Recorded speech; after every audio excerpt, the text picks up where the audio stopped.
चाहे कितना ही अभागा मनुष्य हो, सुबह 3 बजे से 6 बजे उठकर ब्रह्म मुहूर्त में कर दो यह काम, जो चाहोगे वह मिलेगा। एक समय की बात है, माता पार्वती ने भगवान शिव से पूछा, स्वामी, मैंने देखा है कि चाहे कितना ही अभागा मनुष्य हो, अगर वह सुबह के समय ब्रह्म मुहूर्त में उठता है तो वह बहुत सुखी रहता है। ऐसा क्यों है? मुझे ब्रह्म मुहूर्त का रहस्य बताइए। तब भगवान शिव ने कहा, हे देवी, मैं आपको इस प्रश्न का उत्तर एक कथा के माध्यम से बताऊंगा। कृपया आप इस कथा को ध्यानपूर्वक सुनना, और जो भी मनुष्य इस कथा को पूरा सुनेगा वह कभी भी इस अवसर को अपने हाथ से जाने नहीं देगा। ब्रह्म मुहूर्त का रहस्य जानकर पूरा जीवन बदल जाएगा। भगवान शिव कथा को सुनाना प्रारंभ करते हैं और माता पार्वती से कहते हैं, बहुत समय पहले की बात है, काशी में दीनू नाम का एक लड़का रहता था। वह लड़का बहुत ही अच्छा था, लेकिन एक गलत आदत थी, वह देर तक सोता रहता था। सुबह उसे जगाने के लिए घर वाले कई प्रयास करते थे, परंतु वह रोजाना सुबह देर तक उठता था। वह लड़का कभी भी 9 बजे से पहले नहीं उठता था। जब वह बालक था तब परिवार वालों ने सोचा कि जब यह बड़ा हो जाएगा तो इसकी आदत में सुधार हो जाएगी, परंतु वह लड़का जैसे जैसे बड़ा होता गया उसकी यह आदत और भी ज़्यादा गहरी होती चली गई। दुनिया इधर से उधर हो सकती थी, लेकिन वह लड़का कभी भी जल्दी नहीं उठ पाता था। उसके पिता उसकी इस आदत से बहुत ज़्यादा परेशान रहने लगा था। उस लड़के को ढेरों नकारात्मक शक्तियों ने घेर लिया था। वह सभी को पलट कर जवाब देता था और दिन भर उदास रहता था। इसका असर उसके स्वास्थ्य पर भी पड़ रहा था।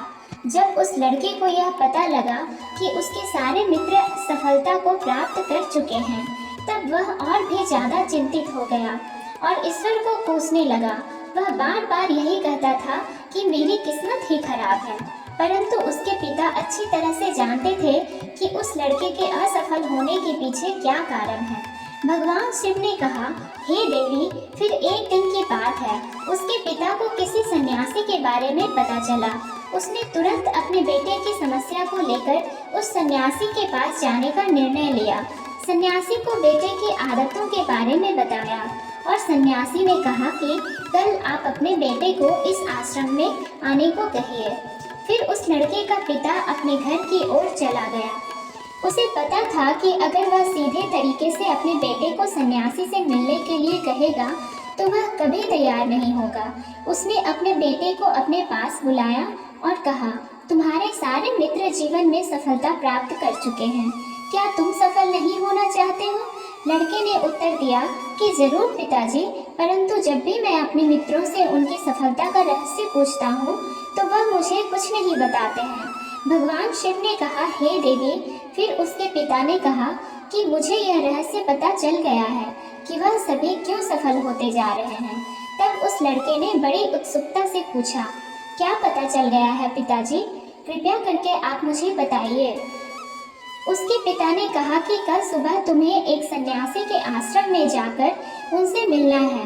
यदि तुम वहां पर समय से पहुंच गए तो वह सन्यासी तुम्हें ऐसा मंत्र बताएंगे जिससे तुम सफल हो जाओगे। परंतु एक समस्या है। लड़के ने कहा कि पिताजी, मैं कल पूरी रात जागता रहूंगा और सुबह सन्यासी से मिलकर आऊंगा। उसके पिता ने कहा कि ठीक है, तुम वहां जाकर उस सन्यासी की आज्ञा को मानना। पिता की बात सुनकर वह लड़का बहुत अधिक खुश हुआ। जीवन में पहली बार रात्रि में वह जागता रहा, परंतु थोड़े ही समय में उसे नींद आ गई और वह सो गया। फिर अगली सुबह जब वह उठा तो उसे पता चला कि सन्यासी से मिलने का समय समाप्त हो चुका था। उसके पिता ने लड़के की तरफ देखा और कहा कि तुम जीवन में कभी सफल नहीं हो पाओगे, जाओ और जाकर सो जाओ। पिता की यह बात सुनकर उस लड़के को बहुत दुख हुआ। उसने मन ही मन स्वयं को चुनौती दी कि कल सुबह वह सन्यासी से मिलने अवश्य जाएगा। उसने अपने पैर में एक छोटा सा घाव बना लिया, जिससे दर्द के कारण उसे रात भर नींद नहीं आई। भगवान शिव ने कहा, हे देवी, यह ऐसा पहला अवसर था जब उसने अपने जीवन में पहली बार सूर्योदय देखा था। वह तुरंत ही तैयार होकर सन्यासी से मिलने के लिए चला गया आज उसका अनुभव कुछ अलग ही था। वह बेहद शांत महसूस कर रहा था। चलते चलते वह लड़का जैसे ही सन्यासी के आश्रम में पहुंचा तो वहां पर उसने देखा कि सन्यासी और उसके सभी शिष्य ध्यान लगाकर बैठे हुए थे। भगवान शिव ने कहा, हे देवी। फिर जब ध्यान का समय समाप्त हुआ तब लड़का उस सन्यासी के पास पहुंचा और उन्हें प्रणाम करते हुए बोला कि आपके पास कोई ऐसा मंत्र है जिससे मैं सफल हो सकता हूँ? कृपया करके मुझे वह मंत्र बताइए। मैं भी अपने मित्रों के समान सफल होना चाहता हूँ और अच्छा जीवन जीना चाहता हूँ। भगवान शिव ने कहा, हे देवी। फिर सन्यासी मुस्कुराए और बोले, अच्छा तो तुम वही बालक हो। तुम्हारे पिताजी मुझसे मिलने आए थे और उन्होंने तुम्हारे विषय में मुझे सब कुछ बता दिया था।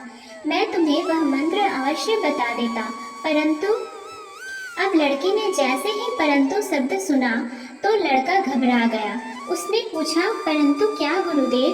तब सन्यासी बोला, मैं तुम्हें वह मंत्र बताऊंगा, परंतु अगले 21 दिनों तक तुम्हें मेरी आज्ञा माननी होगी। मैं तुम्हें वह मंत्र 21 दिनों के बाद बताऊंगा। तब तक मैं तुमसे जो भी कार्य कहूँगा तुम्हें वह करना होगा। यदि तुम असफल हुए या कार्य के बीच में तुम्हारा संकल्प टूट गया तो उस मंत्र का असर नहीं होगा। दृढ़ निश्चय के साथ उस लड़के ने कहा कि मुझे आपकी सारी आज्ञा स्वीकार है। मैं अगले 21 दिनों के लिए आपका दास हूँ। आप जो भी कहेंगे मैं वही कार्य करूँगा। मुझे केवल और केवल उस मंत्र के बारे में जानना है। भगवान शिव ने कहा, हे देवी। फिर सन्यासी ने उस लड़के से कहा कि ठीक है, कल से तुम्हारा कार्य शुरू होगा। तुम इसी आश्रम में निवास करोगे।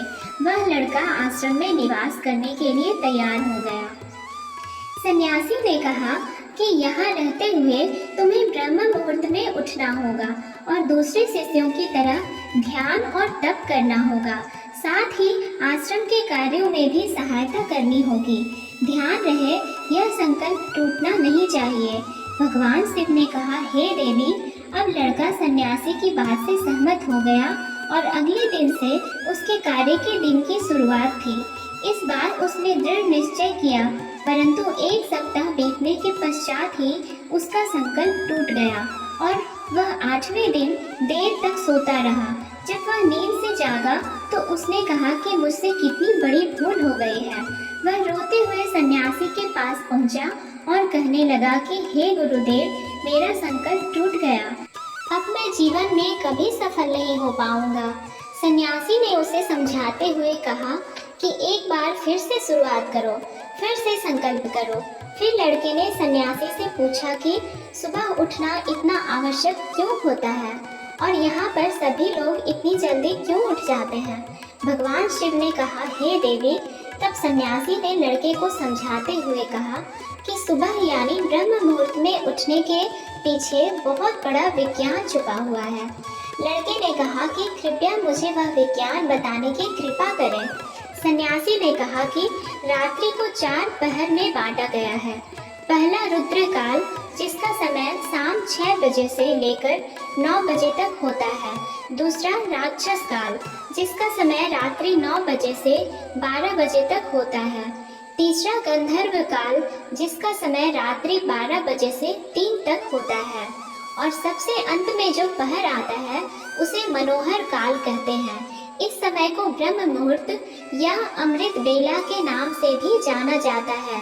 इसका समय भोर 3 बजे से सुबह 6 बजे तक होता है।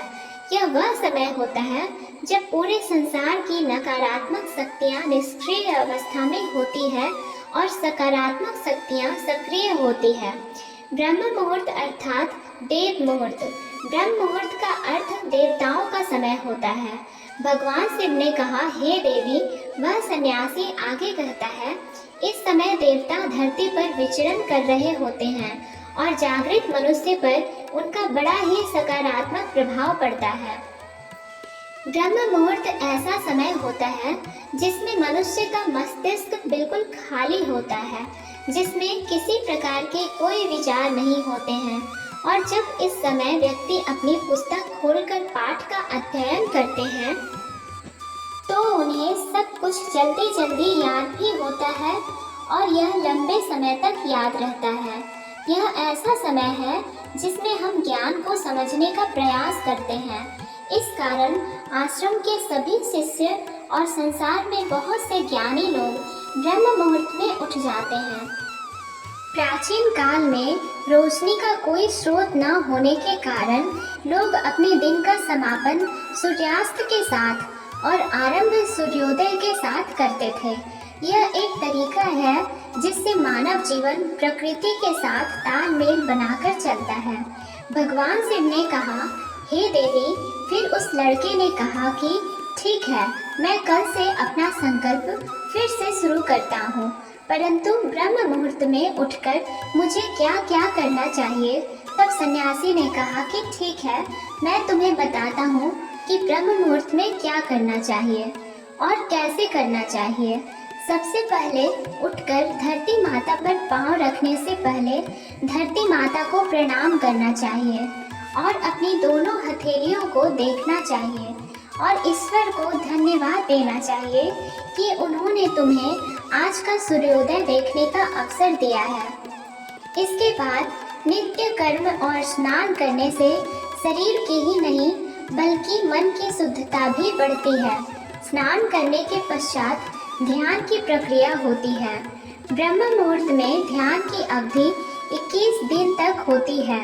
इस विधि का उपयोग तब किया जाता है जब आप अपनी कोई मनोकामना की पूर्ति चाहते हैं। यह ऐसा समय होता है जब व्यक्ति अपने आज्ञा चक्र को सक्रिय करने पर काम करते हैं। भगवान शिव ने कहा, हे देवी।